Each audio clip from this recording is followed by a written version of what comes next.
There are so many people who can contribute to our fights, and activists sometimes they feel lonely in their fight against tyranny, and I'm fortunate enough to see that this community of Bitcoiners is so big, and there is so much help from people around me, from developers, from those who create privacy tools.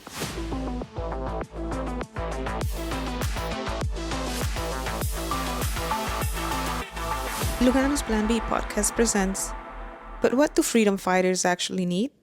With Anna Chekhovich. Tell us about your journey as an activist, and also how did Bitcoin come into it? I'm originally from Russia.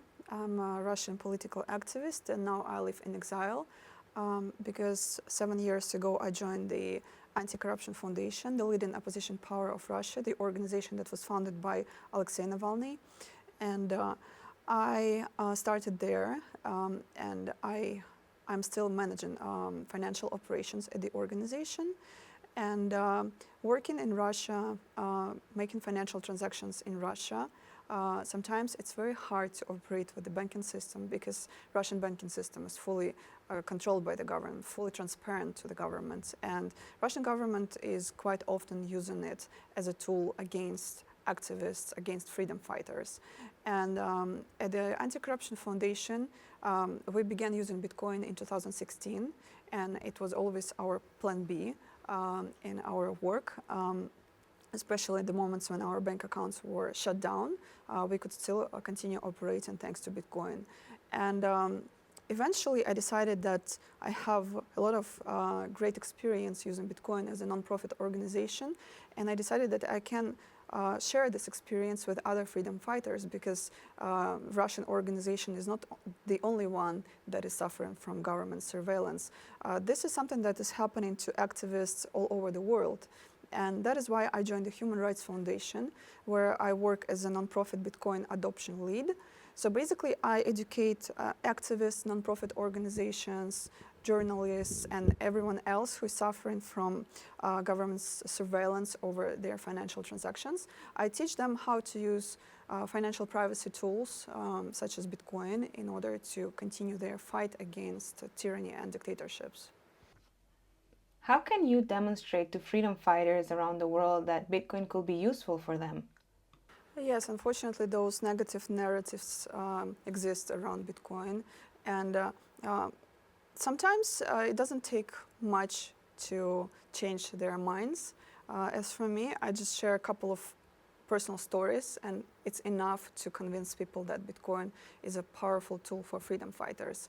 For example, I say that since Russia is under financial sanctions because Putin invaded Ukraine, it's not possible to make financial transactions to Russia anymore because the country is cut off from the global financial system. And I'm saying I'm an activist in exile, and I need to make some money transfers to Russia to support my family who still lives there. And I use Bitcoin in order to help my mom. And this is actually something that people don't think about usually, especially in the countries where they are financially privileged, they have access to strong currencies, and they don't think that these kind of problems exist.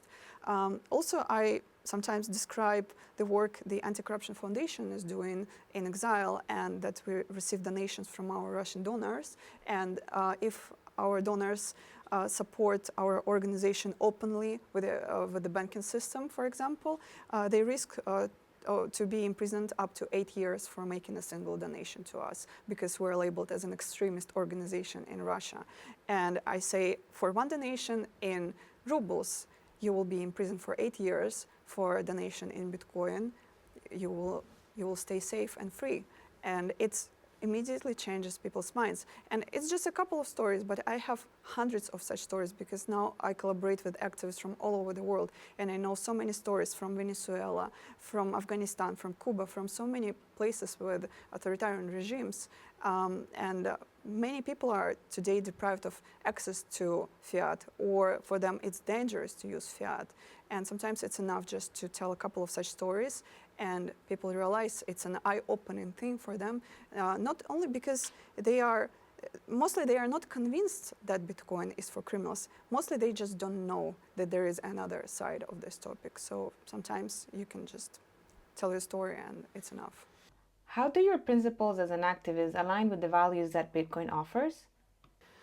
Um, so as an activist, we always protect freedoms, right? We fight for freedoms, and we protect such freedoms as freedom of speech or freedom of assembly. But I believe that financial freedom is also one of the crucial human rights, and it's very much underrated. So I think that Bitcoin simply provides this as a tool of financial freedom.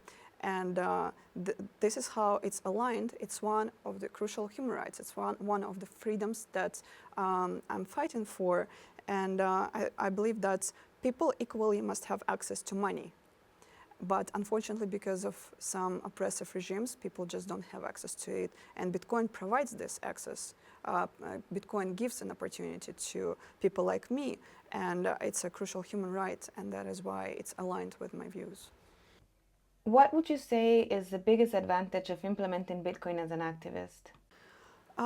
The biggest advantage is simply that you can continue doing your work even if you don't have access to your bank accounts, which happened to us many times. It is the simplest method for oppressive regimes to stop opposition movements from doing their work, because some people don't even realize it, that an opposition movement is like just any other business. You pay salaries, you pay some bills, you pay rent, you make so many payments, and you simply need money to do that, to maintain the structure. And I would say that Bitcoin was a solution for us when we didn't have access to money and we could continue doing our work. It's one side, and another is, of course, privacy. Bitcoin protects our donors. Bitcoin protects our employees because we pay salaries to some of our employees in Bitcoin. And Bitcoin is also borderless money. You can support someone. You can provide financial support to activists on the ground in some countries where it's dangerous to receive support. So basically, there are so many advantages because Bitcoin is not visible for oppressive regimes. Bitcoin transactions are not visible. They cannot stop it. And of course, because it's borderless, unstoppable, and we can continue doing our work. What are the main challenges when activists start using Bitcoin? The main challenge is education, because everyone knows that Bitcoin exists, but most of the people don't know how to use it, or they don't know how to use it properly, how to use safety tools. And this is what I see now when we receive Bitcoin donations, and people don't donate just because they think that it is too complicated to learn Bitcoin. There is prejudice that Bitcoin is a very complicated technology, and this is something that stops people from using it. I see it as a main challenge that I'm trying to fight against. I mean, I provide Bitcoin education to activists, and one of my goals right now is to make education as simple as possible. Because yes, there are so many amazing tools like CoinJoin that we discussed previously, or different types of wallets, self-custody, and all other amazing Bitcoin tools. But if you just take all this knowledge and put it to a person who never heard about it before, who never used Bitcoin before, they just get scared that it's too complicated and they don't want to start using it. And I'm trying to take all this knowledge, all the information that I have, reorganize it to make it as simple as possible for people to digest it. And I think only this way we will boost Bitcoin adoption amongst activists. What are the main concerns from activists that adopt Bitcoin? Of course, one of the main concerns is privacy of their financial transactions, because even when sending money with Bitcoin, they're still afraid that it could be dangerous, and they want to learn more about additional extra layers of privacy. And it's still something that activists are thinking about. And yes, as you said, that most of most of dictatorships, they act the same way. They use same tools. They use surveillance over the banking system everywhere in the world. And yes, one of the concerns is how to use Bitcoin in a safe way. And even those who already know how to use it, they're still afraid. And of course, one of the main requests that I receive from my students is, okay, I have my first Bitcoin, but how am I going to use it in my country? How am I going to convert it into local currency? And sometimes this is a real challenge. In some regions, it's really hard to off-ramp. And even using Bitcoin, people still have many fears of volatility, fears of privacy, and this concern about off-ramp solutions. So those are main questions, main challenges that we have to overcome. We have to explain what to do, how to do it properly, and we try to find a solution for them so that they don't have to convert Bitcoin into local currencies. We try to find a solution how they actually can use Bitcoin in their work and life. What are some elements that freedom activists value but Bitcoin tools are missing? Yeah, there are many tools in the Bitcoin world. Sometimes I get lost. There are so many, and every day they get updated. But even if there are hundreds of different wallets right now, it's still hard, for example, to find a wallet for my educational needs. I provide a Bitcoin webinar at the Human Rights Foundation, and webinar is very limited in time, and I need to find a perfect Lightning wallet to teach my attendees how to use Lightning transactions. And basically, I need a wallet that works really fast, that doesn't require any additional steps, and such wallet simply doesn't exist, or it exists but it doesn't work properly. And I'm still trying to find a proper tool just for educational purposes. So I would say that besides that, one of the problems is that most of the tools are not translated into different languages. And I think that sometimes Bitcoin developers, they create tools for Bitcoiners, for other Bitcoiners, or only for English-speaking audience. And I think that they should think more about end users. They should think more about those who never used Bitcoin before, because if you download a wallet and it says something like get your first sats, and as a new user, you don't even know what sats is. And people get afraid of using new technologies, and they simply give up because they think it's too complicated, when in reality it's very easy. And I think that's one of the main things developers must take into consideration, is to make tools as simple as possible for new users, and especially for people from different countries with different languages. But generally, we have, I think, even more than we need right now. We have so many different options for privacy. We have so many different options for self-custody. It's just, I think that all of those options must keep updated and must be tailored to the needs of those who simply never used Bitcoin before. How can we onboard developers to build the tools that freedom fighters actually need? I think that those developers who realize how helpful their tools for people like me, for freedom fighters, if they get inspired by our stories, that's great, and by hearing my story, they can realize that their tool is a lifesaver for my people, and when getting inspired, they can tailor their tools for my needs. So I think that developers should think more about what's their purpose of their tool, who is the final user of their tool. If they want to contribute to a bigger cause, not just to develop a wallet and make money out of your business, but if you want to contribute to the global fight against tyranny, you can just add a bit more efforts and create your tool more accessible for people in different countries with different languages. But generally, I think it's up to every developer, up to every business. But my personal goal is to deliver this stories of activists and freedom fighters to as many people as I can. That is why I'm here. And I'm going to speak here at the conference about importance of Bitcoin education for activists. And I hope to inspire more developers here to create some simple tools for my people.